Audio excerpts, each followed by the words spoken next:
Hi there, I'm Gil Jones. Welcome to the Lenten Lunch devotional. Thank you, Mark, for asking me to speak and give this devotional on Good Friday. And in actuality, it's Black Friday. He gave me John 19, 28 through 42. And in this story, heaven meets earth in a huge way, where Jesus breathes his last breath, and then is buried. So he's at the end.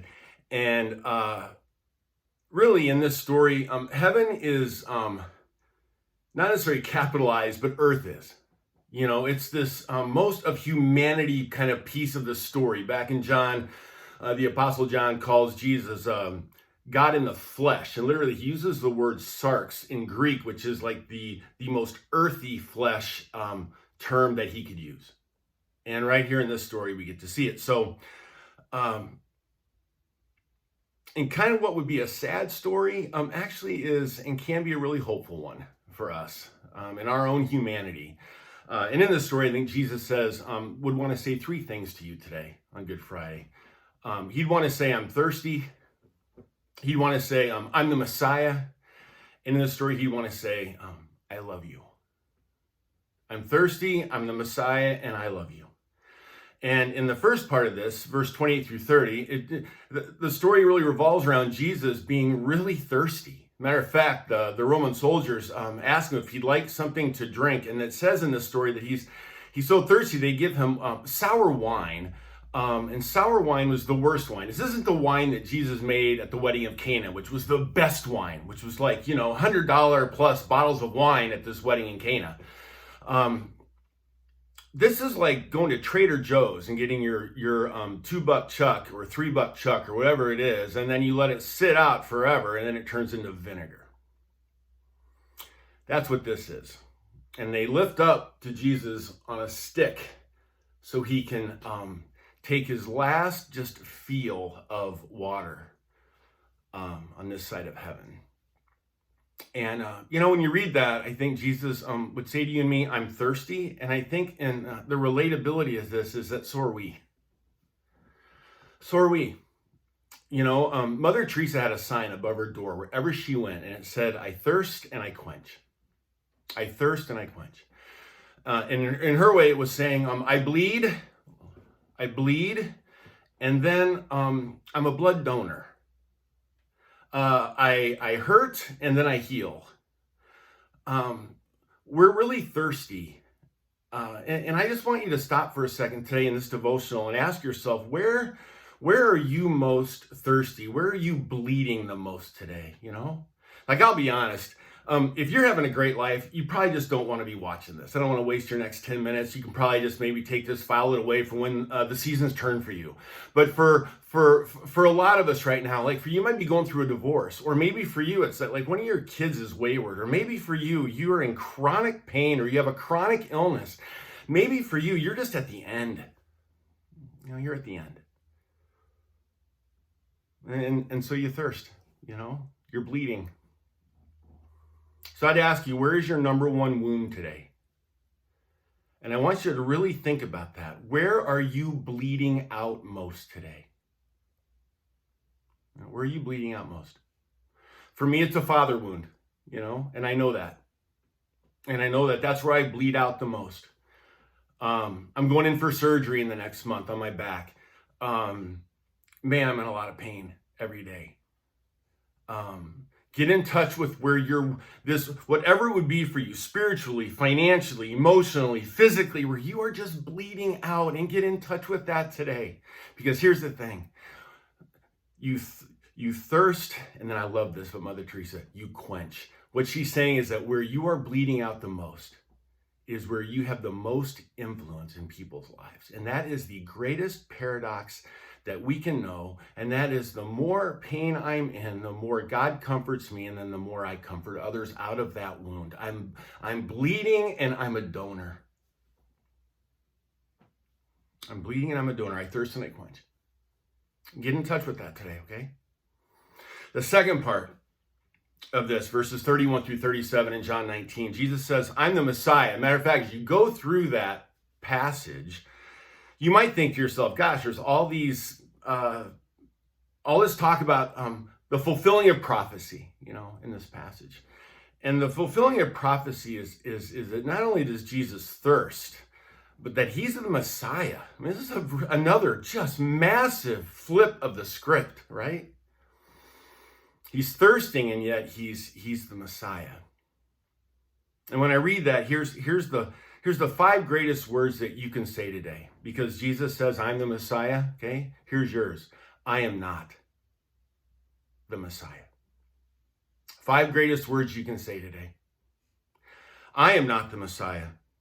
Most of you, I'm just guessing, most of you in leadership, or maybe you're a mom or a dad or whatever you do that you have great responsibility, my guess is you are overdoing it. If you are successful, if you are really going for it, if you are in the game, if you are, in the arena, right? The man in the arena. If you're in the arena, you are sweating bullets. As a matter of fact, Brene Brown says, if you're not in the arena with me, I don't want to hear your, you know what? I don't want to hear it from you. Most of you are in the arena. And here's the thing about being in it. You've started to think you're the Messiah. You've started to think you're indispensable. You've started to think that you're it. You've started to think that man, if I blow it, we're all doomed. You're not that powerful. I want to say this lovingly, okay? You're a lot less than you think you are. And I don't mean that in a way that you're lesser than and all of a sudden you've got a self-esteem problem. I mean that you are close to burnout because you think you're the Messiah. And maybe today you would want to utter these 5 words. I am not the Messiah. And you read through this devotional in verses 31 through 37, where Jesus is trying to say to you, I am the manager of the universe, not you. So today you can resign as the manager of the universe. You can resign today. I thirst, Jesus says, right? Mother Teresa, I thirst and I quench. And then you get to say, I'm not the Messiah. I can resign from that today. Because Jesus has that covered. Right? Hey, the last one is, Jesus would say to you and me, I love you. I love you. Verses 38 through 42. We run into 2 dudes, Joseph of Arimathea and Nicodemus. These 2 guys show up right at the time Jesus expires. And they show up, and it says of them, in the past they were scared to death to be aligned with Jesus. But here they are at the end of Jesus' life, helping take him off the cross and bury him. They are now aligning with him. And the reason is this, it says, is because they came really close up to the love of God, the love of Jesus. And because of love, they changed. Nicodemus was the great teacher back in earlier in John chapter 3. He was the one who he's arguing with Jesus. Nicodemus is like one of the top Jewish teachers. He's a professor, right? And he and Jesus are going back and forth. And Nicodemus is just coming at him. He's grilling Jesus. And Jesus keeps coming back to him and saying, look, you must be born again. You need to be reborn. There's a rebirth. And Nicodemus is struggling with that. And all of a sudden, here's the next time we see him. And he's helping Jesus off the cross. He has 75 pounds of spices in order to bury him properly. Bruce Lipton says our cells either operate out of fear, and if they do, they die out of love. Something incredible happens with us, but it's fear or love. Our cellular makeup is drawn to one or the other. And in 1 John, the same author says, perfect love casts out all fear. See, I think, and I know this because I've experienced it, that when I'm really wooed to the heart, the bosom of God through Jesus, my life is really different. I treat people differently. I love on them. I think more. I I sit in thought in silence more. I change when that happens. And when I operate out of fear, man, I ramble. I do weird things like, in my life. People will I think, look at me funny. Maybe you are right now, like, that guy's weird. But here's the thing, is that the more I'm drawn into love, the more I am who I really was made to be. And the more fear I have, the more I'm not. So I'll just share a story with you. I heard it at church a few weeks ago. It's a Hemingway short story. It's about a little boy named Paco. He goes off to be a bullfighter. He thinks he's done wrong by his family, and so he takes off. And in Madrid, Spain, there's like millions and millions of people, and the father wants his son back, little Paco. And so Paco's off thinking his family's disowned him. He wants to be a bullfighter, and he just figures he'll never see his family again. So his dad takes out an ad in the paper, and in this ad it says, "Hey, Paco!" Exclamation point. All is forgiven! Exclamation point. Love, your papa. If you receive this and want to come home, please meet me at the Hotel Montana at 12 o'clock noon on Tuesday. Puts this in the paper, big ad in the paper, Noon comes up on Tuesday, Hotel Montana.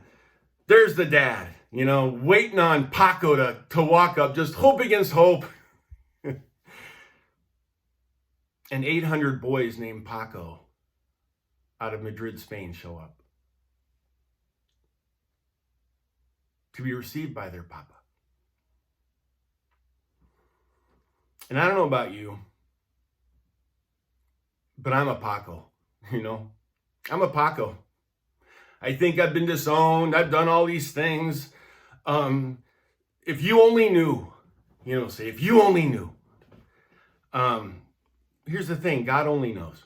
And he knows, and he says, hey, I want to meet you at noon.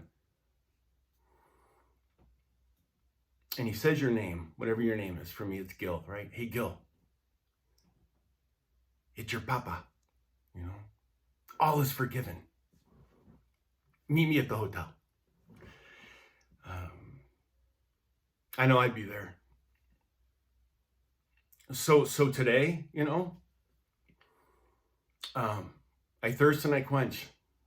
It's like Jesus. I'm bleeding out, and I'm a donor too. I give life.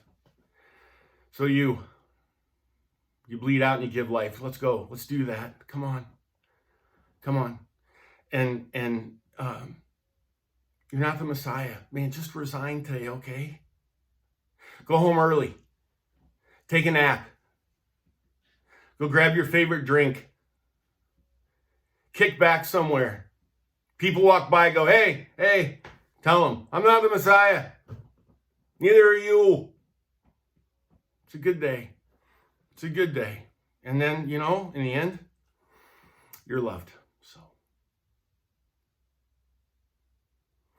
it's Good Friday, it's Black Friday, but it's You Friday, and it's God Friday. And heaven meets earth today. And please let that happen in your soul. Amen. Amen. Bye-bye.